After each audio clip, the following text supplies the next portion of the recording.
الحمد لله نحمده ونستعينه ونستغفره ونؤمن به ونتوكل عليه ونعوذ بالله من شرور أنفسنا ومن سيئات أعمالنا من يهده الله فلا مضل له ومن يضلله فلا هادي له ونشهد أن لا إله إلا الله وحده لا شريك له ونشهد أن سيدنا ومولانا محمدا عبده ورسوله صلى الله تعالى عليه وعلى آله وأصحابه وبارك وسلم تسليما كثيرا. أما بعد فأعوذ بالله من الشيطان الرجيم. بسم الله الرحمن الرحيم.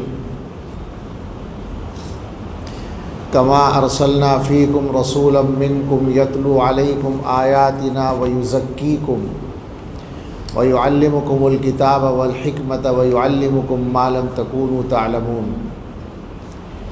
وقال تعالى فلا تزكوا أنفسكم هو أعلم بمن اتقى. وقال تعالى واتبع سبيل من أناب إلي. صدق الله العظيم. سبحان ربك رب العزة عما يصفون وسلام على المرسلين والحمد لله رب العالمين. اللهم صل على سيدنا محمد وعلى آل سيدنا محمد وبارك وسلم. اللهم صل على سيدنا محمد وعلى آل سيدنا محمد وبارك وسلم. اللهم صل على سيدنا محمد وعلى آل سيدنا محمد وبارك وسلم. اللہ تعالیٰ کا بہت کرم ہو گیا کہ اللہ نے ایک بار پھر حضرت جی دامت برکاتہم کے ساتھ یہاں جمع ہونے کا موقع عنایت فرما دیا. 4 سال کے بعد، 4 سال کے ناغے کے بعد 2020 21 22 23 تو 5واں سال ہے. اس وقت حکم کی تعمیل میں مجھے کچھ عرض کرنا ہے اور 2-3 باتیں ہیں جو سمجھ میں آتا ہے کہ عرض کر دی جائے. سب سے پہلی بات سلوک و تصوف سے متعلق ہے اور وہ آپ سب جانتے ہیں اور حقیقت میں آپ سب کے لیے نہیں ہے بلکہ کچھ دوسرے لوگوں کے لیے ہے جہاں تک پہنچ جائے.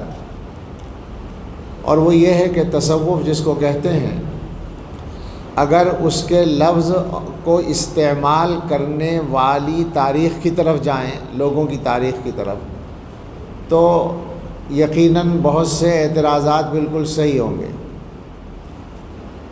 تصوف جس کو ایک فن بنا دیا گیا اور اس کو ایک خاص انداز کی محنت کر کے کوئی خاص کمال حاصل کرنے کا ذریعہ بنا دیا گیا، تو اس کا حال اتنا خراب کیا ہے لوگوں نے کہ تصوف کے ایسے سلسلے بھی وجود میں آئے جن میں مسلمان ہونا بھی شرط نہیں.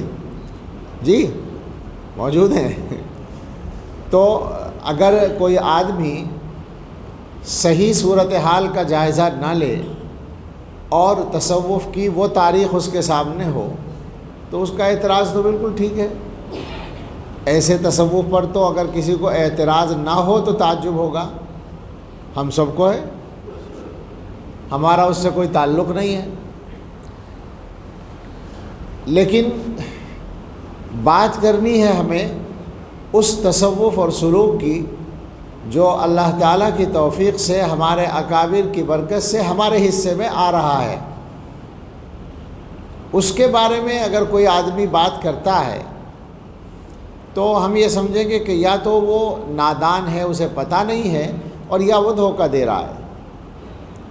اور اس کی وجہ یہ ہے کہ تصوف کے جتنے سلسلے ہیں اوپر سے چلے آتے ہیں اور ان میں ہر ملک میں اور ہر نسل میں ہر دور میں کچھ نہ کچھ ملاوٹ ہوتی رہی ہے،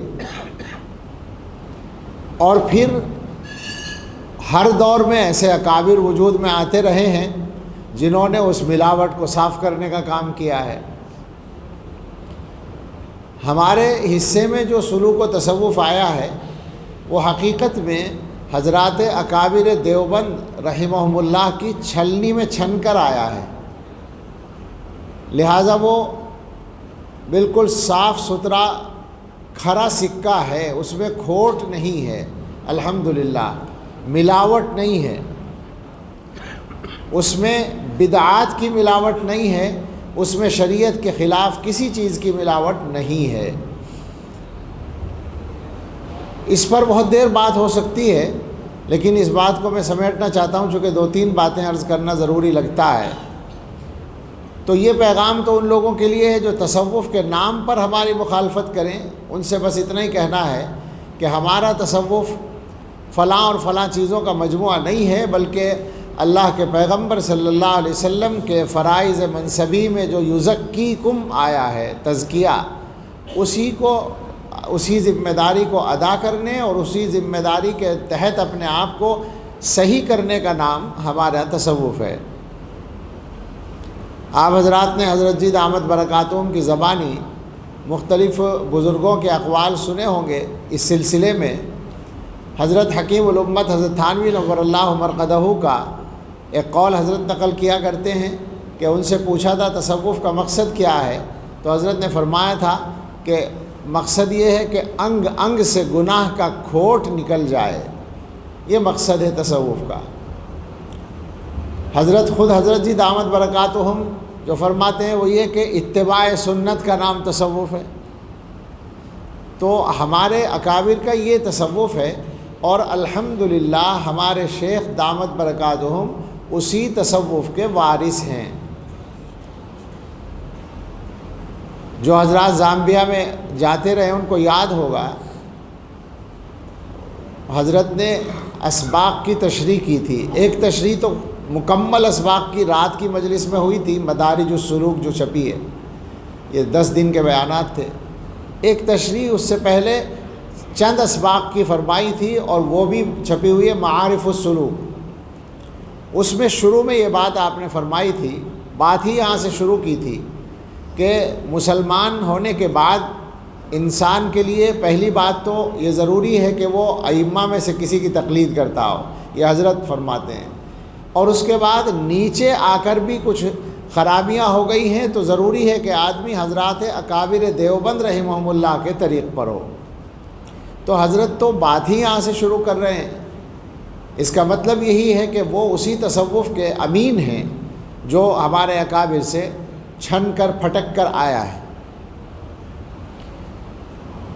اب دوسری بات، کہنے میں تکلف بھی ہوتا ہے، کہے بغیر رہا بھی نہیں جاتا۔ لوگوں کے بہت سے خیالات ہیں، بہت سی بدگمانیاں ہیں، اور میں یہ بندہ گناہگار بہت ہی حقیر انسان اس پر تعجب کرتا ہوں کہ اللہ جانے بدگمانیوں کی ساری ٹھیکیداری ہمارے تصوف سے تعلق رکھنے والوں ہی کے حصے میں کیوں آ گئی ہے۔ لوگ آسانی کے ساتھ تبصرہ کر دیتے ہیں، اور بعض لوگ اس انداز سے تبصرہ کرتے ہیں جیسے وہ شریعت کی طرف سے کوئی ذمہ داری ان کے اوپر تھی وہ پوری کر رہے ہوں۔ میں نہیں جانتا کہ لوگوں کے اس انداز کو شریعت کے کس خانے میں فٹ کیا جائے گا۔ ہم نے تو یہ جانا ہے کہ امر بالمعروف ہے ایک ذمہ داری، نہی عن المنکر ہے ایک ذمہ داری، اور ان دونوں کے طریق ہیں، دونوں کے کچھ طریقے ہیں جن سے ان کاموں کو انجام دیا جاتا ہے۔ یہ پیچھے بیٹھ کر غائبانے میں فلاں اور فلاں کے بارے میں تبصرے، یا کھلم کھلا سوشل میڈیا پر کسی شخصیت کا نام لیے بغیر ایسے اشارے جن سے شخصیت بھی متعین ہو جائے اور اس پر تبصرے۔ میں مفتی نہیں ہوں، فتویٰ نہیں دیتا، مگر 2-4 الفاظ قرآن و حدیث کے جو پڑھیں مجھے تو یہ لگتا ہے کہ یہ غیبت کے دائرے میں آتا ہوگا، نہ امر بالمعروف میں، نہ نہی عن المنکر میں۔ اور کیا کہیں گے آخر؟ ہر عمل کی تو درجہ بندی ہوگی نا شریعت میں. شریعت ہر چیز کے لیے ایک خانہ مقرر رکھتی ہے. آپ جو کام کر رہے ہیں وہ کیا ہے آپ بتائیں. مجھے تو یہی لگتا ہے کہ وہ غیبت ہے. اگر آپ کی نظر میں کوئی بات، بلکہ غیبت میں ہلکا لفظ بول رہا ہوں، بہتان بھی ہے، اس میں کچھ چیزیں ایسی ہیں جو واقع میں نہیں ہیں اور آپ پیچھے بیٹھ کر بدگمانی کر رہے ہیں، تو یہ بہتان بھی ہے. ایسے تمام حضرات سے بے تکلف گزارش ہے، تکلف کرنا نہیں سیکھا ہے اور چھوڑا ہے قصدن، اس لیے کہ صحیح بات کہے بغیر کام نہیں چلتا. ان سب سے گزارش ہے کہ اپنے عمل پر نظر ڈالیں کہ ان کے کا عمل شریعت کے کون سے دائرے میں آتا ہے. اور بے تکلف یہ بھی گزارش ہے کہ اگر کوئی قابل اصلاح بات ہے تو جو اس کا طریقہ ہے اس طریقے کو اپنا کر آپ کر سکتے ہیں کام. آئیے، ہم سے کوئی غلطی ہو رہی ہو تو ضرور بتائیے، مگر ہمارے سامنے آ کر بتائیے، ہم خیرخواہی کے ساتھ ہماری اصلاح کیجئے، ہم تیار ہیں. لیکن آپ پیچھے بیٹھ کر بدگمانیاں پھیلائیں غائبانے میں اور کسی کی بات کا کسی کو ذمہ دار ٹھہرائیں، یہ غلط بات ہے.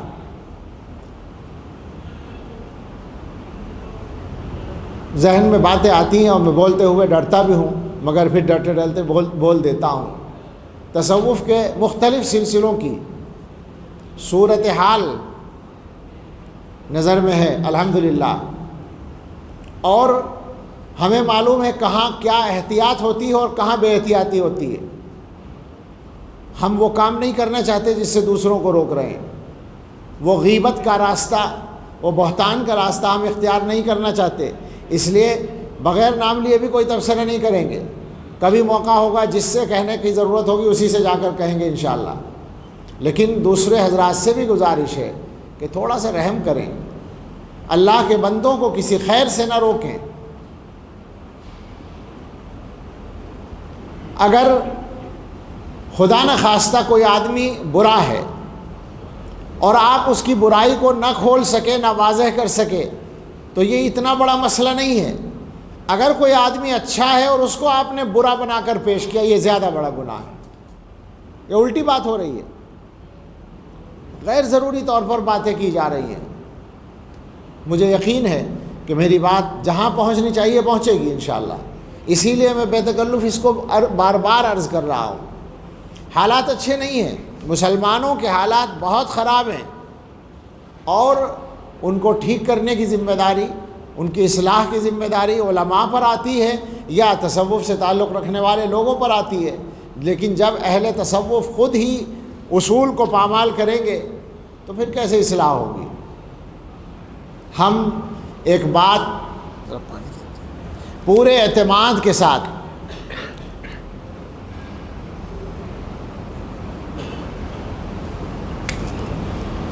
پورے اطمینان کے ساتھ یہ واضح کرتے ہیں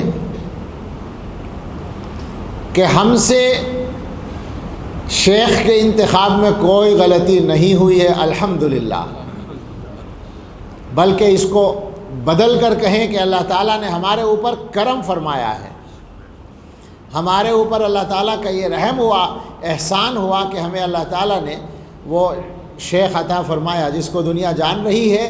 ہم اس انتخاب پر ہمارا رواں رواں اللہ تعالیٰ کا شکر ادا کرتا ہے، اور اس کو ہم اپنی سعادت سمجھتے ہیں.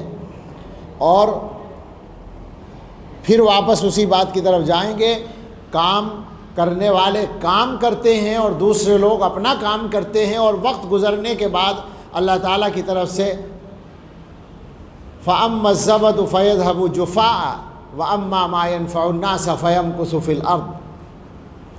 جھاگ جو ہیں سوکھ کر چلے جاتے ہیں، ختم ہو جاتے ہیں، اور جو نافع چیز ہے وہ باقی رہ جاتی ہے، اور انشاءاللہ باقی رہے گی.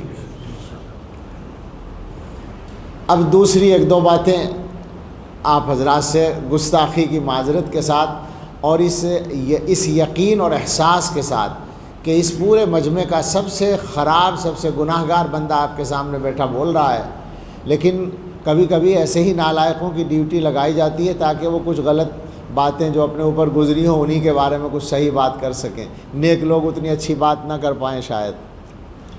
گزارش یہ ہے کہ ہم جب کسی شخصیت سے نسبت رکھتے ہیں تو ایسا بہت ہوتا ہے دنیا میں کہ ہماری غلطیاں اس شخصیت کی طرف منسوب کر دی جائیں.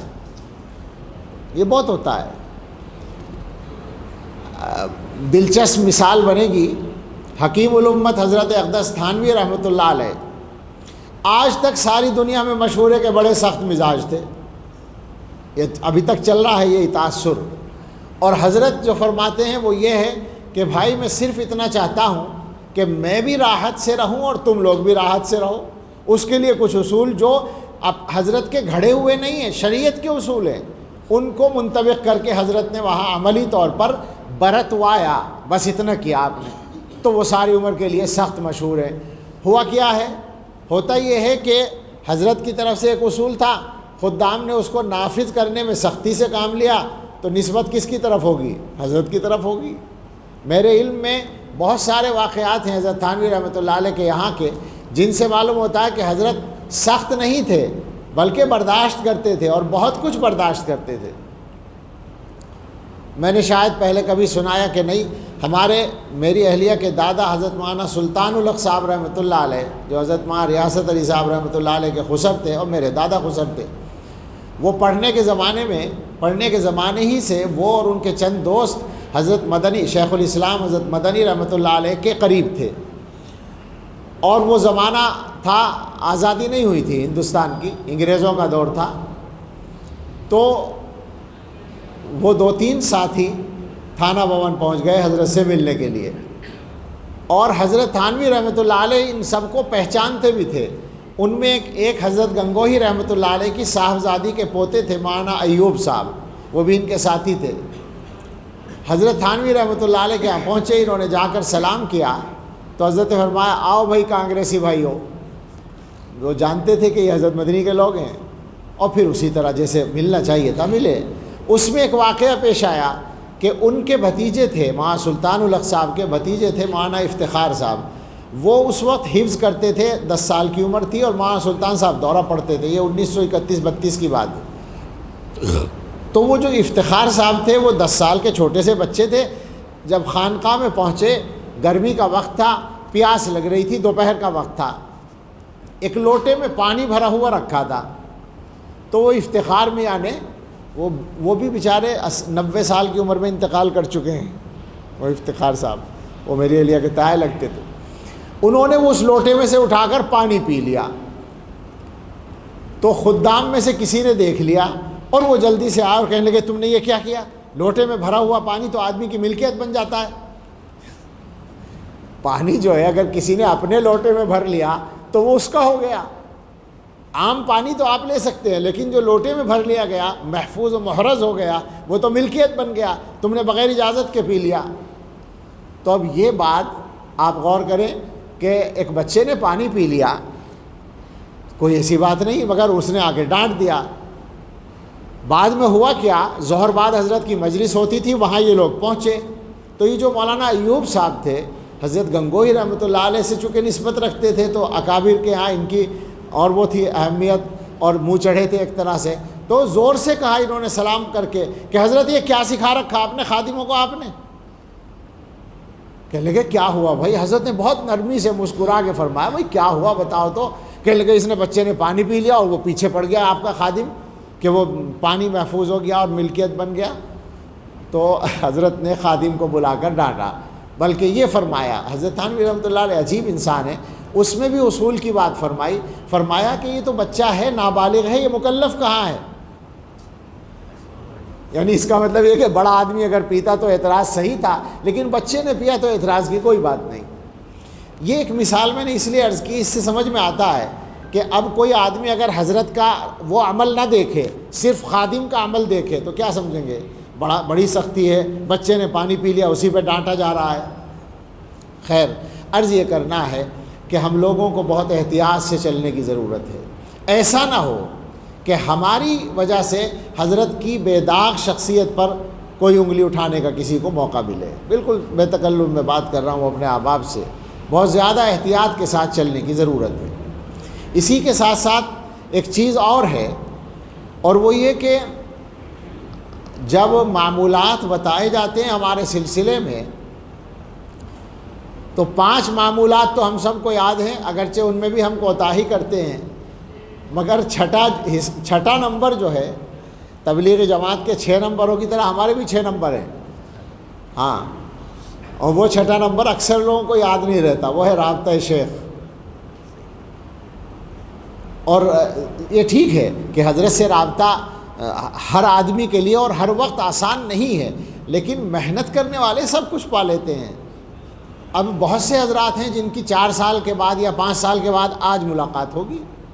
یہ جو 4-5 سال کا عرصہ گزرا ہے، اس میں بہت سے حضرات دور رہنے کی وجہ سے معمولات کے سلسلے میں بھی کمزور ہو گئے، معاملات بھی ان کے وہ ہو گئے۔ حالانکہ اگر رابطہ رکھا جاتا تو رکھا جا سکتا تھا، اس کا امکان تھا، حضرت تو دنیا میں کہیں نہ کہیں دستیاب ہو ہی جاتے ہیں، تو کوشش کرنی چاہیے، اور خاص طور سے حضرات علماء کو، اور ان میں بھی خاص طور سے حضرات خلفاء دامت برکاتہم کو، ان کی خدمت میں بے تکلفی سے عرض کرتا ہوں کہ آپ کے لیے زیادہ ضروری ہے کہ آپ رابطے کو تازہ کرتے رہیں، اس لیے کہ حضرت فرمایا کرتے ہیں نا کہ اوپر سے نہیں لیں گے تو آگے کیا دیں گے۔ تو بہرحال وہ ایک میرا خیال ہے، معاف فرمائیے گا، کہ اس معاملے میں کچھ کوتاہی چل رہی ہے، اور ظاہر ہے کہ وہ کوتاہی ہماری ہے، حضرت کی نہیں ہے۔ حضرت کے پاس تو جو کوئی پہنچے گا وہ اس کو نوازیں گے، لیکن یہ کہ ہم لوگ کوتاہی کر جاتے ہیں، تو اس معاملے میں بہت زیادہ توجہ کی ضرورت ہے۔ اللہ تعالیٰ نے حضرت والا دامت برکاتہم کی شخصیت کو نہایت ہی کامل و مکمل بنا دیا ہے، اور اگر آپ غور کریں تو اس کمال میں بھی سارا دخل اللہ کی یاد کا اور اللہ کے ذکر کا ہے، معمولات کا ہے۔ حضرت نے جس انداز سے محنت کی ہے، اس محنت کے بعد اسی طرح کا آدمی بنتا ہے جس کی مثال نہیں ملتی۔ پھر میں دیکھتا ہوں شیخ الاسلام حضرت مولانا سید حسین احمد مدنی رحمۃ اللہ علیہ، ان کو ہم نے نہیں دیکھا مگر ان کے دیکھنے والوں کو دیکھا، میرے والد صاحب بھی ان کے شاگرد تھے، تو ہمارے والد صاحب رحمۃ اللہ علیہ تو یوں فرمایا کرتے تھے کہ حضرت سفر میں ہوتے تھے، اور سفر سے آنے کے بعد اگر پڑھائی کا ٹائم ہے یا رات کا بھی ٹائم ہے عشاء کے بعد کا، تو اعلان ہو جاتا تھا کہ سبق ہوگا۔ اعلان سے طلبہ کو پتہ چلتا تھا کہ حضرت سفر سے آ گئے ہیں۔ والد صاحب یہ کہتے تھے کہ بہت سی مرتبہ دارالعلوم کے در و دیوار دیکھ کر پتہ چل جاتا تھا کہ حضرت آ گئے ہیں، یعنی اعلان نہیں ہوا ابھی، لیکن در و دیوار میں رونق بڑھ گئی۔ میں نے کئی دفعہ اپنے والد صاحب سے سنا ہے کہ ہم دارالعلوم کے در و دیوار دیکھ کر پہچان لیتے تھے کہ حضرت آ گئے ہیں۔ تو یہ جو ایک چیز پیدا ہوتی ہے، حضرت مدنی رحمۃ اللہ علیہ کے بارے میں آپ ان کے حالات میں پڑھیں گے، انہوں نے ابتدائی زمانے میں ذکر میں بے حد محنت کی۔ مدینہ منورہ میں کوئی مسجد تھی جو آبادی سے دور تھی، اکیلے وہاں جا کر رات رات میں ذکر کرتے تھے، لمبی محنت کی تھی، تو وہ ایک عجیب قسم کی خوشبو پیدا ہو گئی تھی شخصیت میں۔ وہاں جلال آباد کے جلسے میں حضرت مولانا مسیح اللہ خان صاحب رحمۃ اللہ علیہ کے ہاں حضرت جایا کرتے تھے جلسے میں، تو اعلان ہوا کہ حضرت سے کوئی مسافہ نہ کرے، بھیڑ بہت تھی، تو ایک گاؤں والے نے بڑھ کے حضرت کے ہاں کپڑے پر ہاتھ مارا اور کہنے لگا کہ تو ہی مدنی، تھوڑا تھارا کرتا بھی مدنی، یعنی مطلب یہ ہے کہ آپ سے مسافہ کرنے کا موقع نہیں ملا تو کیا بات ہے، کپڑا ہی چھو لیا میں نے، تو وہ بھی مدنی۔ تو وہ محبوبیت اور وہ ایک خاص قسم کی شخصیت میں تاثیر کا یہ عالم تھا کہ جہاں جہاں وہ گئے ہیں، یہ بات ہم نے اپنے بڑوں سے سنی ہے تواتر کے ساتھ، جس جگہ حضرت مدنی گئے ہیں وہاں کوئی نہ کوئی مدرسہ ان کی حیات میں یا بعد میں قائم ضرور ہو گیا۔ ہمیشہ ایک جگہ کے بارے میں تو یہ سنا ہے کہ ایک آبادی تھی، وہ 2 گاؤں کا مجموعہ تھا شاید، بیچ میں سڑک تھی، اور وہ آپس میں بالکل ایک ہی گاؤں کی طرح تھے۔ ان میں سے ایک حصے میں حضرت کا جانا ہوا اور ان لوگوں نے حضرت کی قدر کی، ضیافت کی، اور دوسرے حصے والوں نے بائیکاٹ کیا یا دور رہے۔ تو آج تک وہاں دینداری میں دونوں میں فرق ہے، عجیب بات ہے۔ تو آپ اگر غور کریں گے، یہ ایک مثال میں نے ذکر کی ہے بڑوں کی، ہمارے حضرت جی دامت برکاتہم کا معاملہ اسی طرح کا ہے۔ بے شک وہ انسان ہیں، ہم بالکل یہ نہیں کہہ سکتے کہ وہ معصوم ہیں، بالکل نہیں کہہ سکتے، لیکن کوئی غیر معصوم اتنا اچھا آپ کو ملے تو مجھے بتائیں۔ میں تو اسی طرح سمجھتا ہوں، اور میں چاہتا ہوں کہ ہم سب ان کو پہچان لیں اور ان کے مزاج کو اختیار کرنے کی کوشش کریں۔ یہ چونکہ ایک مختصر سا وقت موقع ملا ہے عرض کرنے کا، اس لیے بار بار یہ میں نے پہلے بھی عرض کیا ہے کہ حضرت کا جو مزاج ہے ان کے قریب رہ کر بھی ملتا ہے، ان کی کتابوں سے بھی ملتا ہے، اس مزاج کو ہم لوگ اپنانے کی کوشش کریں اور اپنی طرف سے تصوف کے اور سلوک کے معاملات میں نئے تجربے نہ کریں، بلکہ اکابر کے اسی طریق پر مضبوطی کے ساتھ قائم رہیں۔ جو مجھے 2-3 باتیں تھیں میرے ذہن میں وہ میں کہہ چکا ہوں۔ اب ایک بات اس اجتماع سے متعلق ہے۔ اللہ تعالی حضرت کو اور صاحبزادگان کو اور ہمارے ان میزبان حضرات مولانا جمال صاحب، مولانا اسودی صاحب، شیخ عبدالکریم صاحب اور ہمارے اور احباب ہیں یہاں مولانا عرفان صاحب، ان سب کو اللہ تعالیٰ بے حد جزائے خیر عطا فرمائے کہ ان حضرات نے یہ ایک موقع نکالا محنت کر کے۔ اس میں جو خاص چیز ہے وہ یہ ہے کہ اجتماع کی شکل آج ہے، یعنی گویا مسجد میں اس طرح سے بیانات، عصر بعد ایک صاحبزادہ صاحب کا بیان ہوگا، مغرب کے بعد دوسرے صاحبزادہ صاحب کا بیان مختصر ہوگا اور پھر حضرت جی کا بیان ہوگا انشاءاللہ، اور آج ہی دعا بھی ہوگی۔ لیکن آگے کے جو 2-3 دن ہیں ان میں انشاءاللہ تعالی انفرادی ملاقاتوں کا موقع ملے گا، اور اس اعتبار سے یہ اجتماع سے بھی زیادہ مفید ہو جائے گا، یعنی 3 دن کے اجتماع سے بھی زیادہ انشاءاللہ تعالی۔ تو اس کی قدر کی جائے، اللہ تعالی ہمیں بھی کچھ ٹھیک کر دے اور آپ سب کو بھی اللہ نفع پہنچائے اور اللہ حضرت کا سایہ عافیت کے ساتھ قائم رکھے۔ ایک گزارش اور تھی، اور وہ یہ کہ تصویر کشی اور ویڈیو گرافی جو ہے اس پر تھوڑی سی لگام رکھی جائے، بے تحاشا بے محابہ یہ کام نہ کیا جائے۔ ضروری ہونے کی بنیاد پر یا حالات کے تحت جو انتظام منتظمین کی طرف سے ہو، چلیے اس کو گوارا کر لیا جائے، لیکن یہ جو عام مزاج ہوتا جا رہا ہے، اللہ کے واسطے میری گزارش ہے، اور یہ اجازت کے بعد ہے، حضرت سے اجازت لے کر ہی میں بول رہا ہوں، اس میں احتیاط کی جائے۔ معاملہ جواز اور عدم جواز کا نہیں ہے۔ اول تو بات یہ ہے کہ دارالعلوم دیوبند کا فتویٰ ہم لوگوں کے یہاں اصل ہے، تو وہاں تو ابھی تک جائز کا فتویٰ نہیں ہے، لیکن اگر کسی کی رائے جائز ہونے کی بنی ہوئی بھی ہو تو فوٹو یا ویڈیو جائز ہو، اس کی رائے میں تو ہو سکتا ہے، لیکن دکھاوا اور نمائش تو جائز نہیں ہوگی۔ وہ تو قیامت تک کوئی حلال کر ہی نہیں سکتا۔ جو اللہ کی طرف سے جو چیز مقرر ہے کہ وہ غلط ہے تو وہ غلط ہے، اور ظاہر ہے کہ یہ فوٹو وغیرہ یہ سب اپنی نمائش کا ذریعہ ہوتے ہیں عام طور پر۔ اگر کبھی حضرت کے ساتھ تصویر کا موقع ہو جائے تو آدمی چاہتا ہے کہ اس تصویر کو سب لوگ دیکھ لیں، پتہ چل جائے کہ میں حضرت کے ساتھ بیٹھا ہوں۔ مجھے ایمانداری سے بتائیں، اگر آپ کی تصویر لوگوں نے حضرت کے ساتھ دیکھ لی تو آپ کو کیا مل جائے گا؟ بہت یہ یقین ہو جائے گا کہ آپ بھی حضرت کے قریب ہیں، یہ آخری درجے میں۔ ورنہ تو کچھ بھی نہیں ہوگا، یہ ہوگا کہ یہ کھڑے تھے، فوٹو لے لیا گیا، بات ختم ہو گئی، اتنا ہی پتہ چلے گا۔ لیکن وہ محنت اگر آپ کریں گے جو حضرت چاہتے ہیں اور جو حضرت کا اصل فیض ہے، تو پھر آپ کی شخصیت ظاہر بنے گی اور فائدہ ہوگا۔ تو فوٹو ووٹو سے کوئی فائدہ نہیں ہے، اور خاص طور سے یہ بات کہ ہر موقع کا فوٹو لے لیا جاتا ہے، چلتے ہوئے، کھاتے ہوئے، بیٹھتے ہوئے، جانے کیا کیا لوگوں نے کر رکھا ہے۔ اس کو چھوڑیں اللہ کے واسطے اور اس میں احتیاط کرنے کی کوشش کریں۔ اللہ تعالی ہم سب کو صحیح توفیق عطا فرمائے۔ مختصر سی دعا کر لیں۔ اللہم لک الحمد کلہ ولک الشکر کلہ بیدک الخیر کلہ نسألک الخیر کلہ ونعوذ بک من الشر کلہ۔ اللہم صلی علی سیدنا محمد وآلہ واصحابہ وازواجہ وذریاتہ کما تحب وترضى عدد ما تحب وترضى۔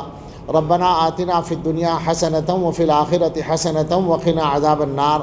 ربنا لا تزغ قلوبنا بعد اذ ہدیتنا وہب لنا من لدنک رحمۃ انک انت الوہاب۔ ربنا هب لنا من ازواجنا وذرياتنا قرة اعین واجعلنا للمتقین اماما اللهم انك عفو تحب العفو فاعف عنا اللهم ان قلوبنا ونواسينا وجوارحنا بيدك لم تملكنا منها شيئا فإذا فعلت ذلك بنا فكن أنت ولينا واهدنا إلى سواء السبيل اللهم لك الحمد شكرا ولك المن فضلا اللهم إنا نسألك التوفيق لمحابك من الأعمال وصدق التوكل عليك وحسن الظن بك سبحان خالق النور اللهم لا تهلكنا فجاءة ولا تأخذنا بغتة ولا تغفلنا عن حق ولا وصية اللهم أعنا على ذكرك وشكرك وحسن عبادتك اللهم أعنا على ديننا بالدنيا وعلى آخرتنا بالتقوى اللهم إنا نسألك العافية في الدنيا والآخرة اللهم إنا نسألك العفو والعافية في ديننا ودنيانا وأهلنا وأموالنا اللهم استر عوراتنا وآمن روعاتنا اللهم احفظنا من بين أيدينا ومن خلفنا وعن أيماننا وعن شمائلنا ومن فوقنا ونعوذ بعظمتك أن نغتال من تحتنا يا أرحم الراحمين يا أرحم الراحمين يا أرحم الراحمين يا حي يا قيوم برحمتك نستغيث أصلح لنا شأننا كله ولا تكلنا إلى أنفسنا طرفة عين اللهم إنا نسألك خير المسألة وخير الدعاء وخير النجاح وخير العمل وخير الثواب وخير الحياة وخير الممات إنك على كل شيء قدير ربنا تقبل منا إنك أنت السميع العليم وتب علينا إنك أنت التواب الرحيم وصلى الله على سيدنا محمد وآله وأصحابه أجمعين برحمتك يا أرحم الراحمين.